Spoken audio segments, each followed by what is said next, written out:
السلام علیکم، میں ہوں آپ کا معلم امیر تیمور۔ ڈیئر اسٹوڈنٹس، میں آپ کو خوش آمدید کہتا ہوں اسلامیات کی کلاس پنجم میں۔ آج ہم باب چہارم اخلاق و آداب جس کا عنوان ہے رواداری، آج ہم اس سبق میں تفصیلاً پڑھیں گے کہ رواداری سے کیا مراد ہے، رواداری کے بارے میں قرآن مجید میں کیا آیا ہے، اور اس کے ساتھ کچھ واقعات جو بر صغیر میں رواداری کے حوالے سے ہیں اس سبق میں تفصیلاً پڑھیں گے۔ اس سبق کو تفصیل سے پڑھنے کے لیے آپ سب اپنی اپنی کتاب کھولیے۔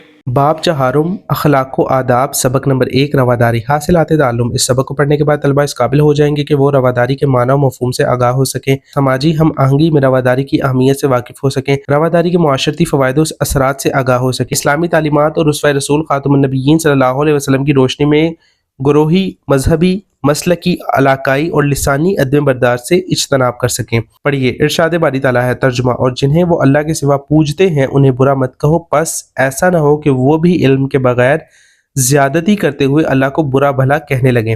رواداری کے معنی ہے برداشت کرنا اور دوسروں کا لحاظ رکھنا۔ دین اسلام میں دوسروں کے مذہبی عقائد، جذبات اور رسم و رواج کا لحاظ رکھنا اور ان کو برداشت کرنا رواداری کہلاتا ہے۔ اسلام میں کسی دوسرے عقیدے والے سے اپنی بات زبردستی منوانا رواداری کے خلاف ہے۔ ہمارا دین اس بات کی اجازت نہیں دیتا کہ لوگوں کو اپنا مذہب چھوڑنے پر مجبور کیا جائے۔ ارشاد باری تعالیٰ ہے لا اکراہ فی الدین، ترجمہ، دین میں کوئی زبردستی نہیں ہے۔ نبی کریم خاتم النبیین صلی اللہ علیہ وسلم نے اپنی حیات طیبہ میں رواداری کا بہترین نمونہ پیش کیا۔ ایک دفعہ نجران کے عیسائیوں کا ایک وفد آپ خاتم النبیین صلی اللہ علیہ وسلم سے ملنے مدینہ منورہ آیا تو آپ خاتم النبیین صلی اللہ علیہ وسلم نے ان کو مسجد نبوی صلی اللہ علیہ وسلم میں ٹھہرایا اور اس وفد کا ہر طرح سے خیال رکھے۔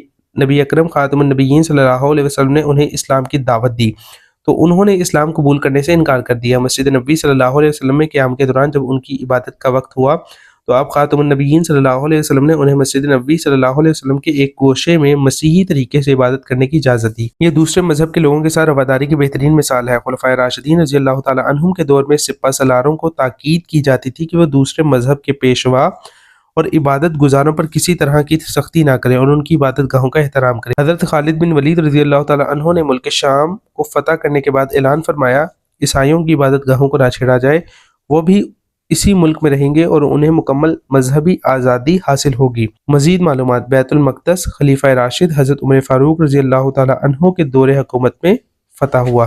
اسلامی ریاست میں دوسرے مذاہب کے لوگوں کو مکمل آزادی حاصل ہے، وہ اپنی عبادت کو اپنے طریقے کے مطابق ادا کر سکتے ہیں۔ ان کی عبادت گاہوں، مندروں اور گرجا گھروں کی حفاظت کی جاتی ہے۔ غیر مسلموں کو ان کے اپنے قوانین پر عمل کرنے کی مکمل آزادی دی جاتی ہے، ان کی عزت نفس اور جان و مال کی حفاظت کی جاتی ہے۔ بر صغیر پاک و ہند پر مسلمانوں نے تقریباً 1000 سال بڑی شان و شوکت سے حکومت کی، لیکن کسی بھی ہندو کو زبردستی مسلمان نہیں کیا، بلکہ مسلمانوں نے رواداری کا مظاہرہ کرتے ہوئے ہندوؤں کو بڑے بڑے عہدے بھی دیے۔ رواداری کی حدود، رواداری کا ہرگز یہ مطلب نہیں کہ کسی دوسرے مذہب کے لوگوں کو خوش کرنے کے لیے ہم دین اسلام کی تعلیمات پر عمل کرنا چھوڑ دیں یا دین میں کسی قسم کی تبدیلی لے آئیں۔ کسی بھی غیر مسلم کو یہ حق نہیں دیا جا سکتا کہ مسلمانوں کے دین میں کسی طرح کی مداخلت کرے یا ان کے خلاف سازش کرے۔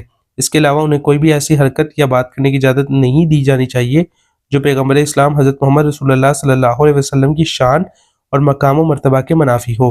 اسی طرح مسلمانوں کا بھی فرض ہے کہ وہ سب انسانوں کے ساتھ رواداری سے پیش آئیں، رنگ، نسل، مذہب، مسلک، ذات، برادری، علاقے اور زبان کے فرق سے بالاتر ہو کر دوسروں کے ساتھ نیکی اور اچھا سلوک کریں۔ دوسرے مذاہب کے ماننے والوں کے ساتھ بحیثیت انسان اچھا سلوک کریں۔ معاشروں اور قوموں کی ترقی ہمیشہ ایک دوسرے کی رائے کا احترام کرنے اور اہمیت دینے کی وجہ سے ہوتی ہے۔ اسلام کے بتائے گئے رواداری کے اصول اپنانے سے ہی قومی سطح پر امن و سلامتی، ترقی اور خوشحالی ہوگی۔ رواداری کے معاشرتی فوائد و اثرات، رواداری اختیار کرنے سے معاشرے میں برداشت اور تحمل کی فضا قائم ہوتی ہے۔ رواداری اپنانے سے سب ایک دوسرے کو عزت و احترام کی نگاہ سے دیکھتے ہیں، تنگ نظری، دشمنی اور عداوت کا خاتمہ ہوتا ہے۔ رواداری اختیار کرنے سے بین الاقوامی برادری میں بلند مقام پیدا ہوتا ہے۔ حاصل کلام، اس لیے ہمیں چاہیے کہ زندگی کے ہر پہلو میں رواداری کی صفت کو اپنی زندگی کا لازمی حصہ بنائیں۔ رواداری سے معاشرے میں محبت، امن اور تعاون بڑھتا ہے، یہ ہمیں ایک اچھا انسان بناتی ہے اور سب مل کر ایک مثالی معاشرہ قائم کر سکتے ہیں۔ ڈیئر اسٹوڈنٹس، آج ہم نے اس سبق میں تفصیلاً پڑھا کہ رواداری سے کیا مراد ہے، اور رواداری کے بارے میں قرآنی آیت کا بھی ہم نے پڑھا کہ لا اکراہ فی الدین، دین میں کوئی زبردستی نہیں۔ دین پیار محبت کا نام ہے، اللہ اور اس کے رسول کی اطاعت کا نام ہے۔ تو اگر کوئی غیر مسلم ہے تو ہمیں چاہیے کہ اس کے ساتھ حسن سلوک سے پیش آئیں، کیا پتہ حسن سلوک سے وہ ایمان لے آئے، وہ اسلام قبول کر لے۔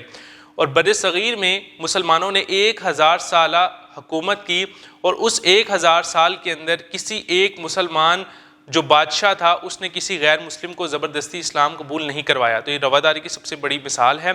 تو میں امید کرتا ہوں کہ رواداری کے بارے میں آپ بہت کچھ جان چکے ہوں گے. ملتے ہیں ایک نئی ویڈیو میں ایک نئے سبق کے ساتھ. تب تک اپنا بہت سا خیال رکھیں. اللہ حافظ.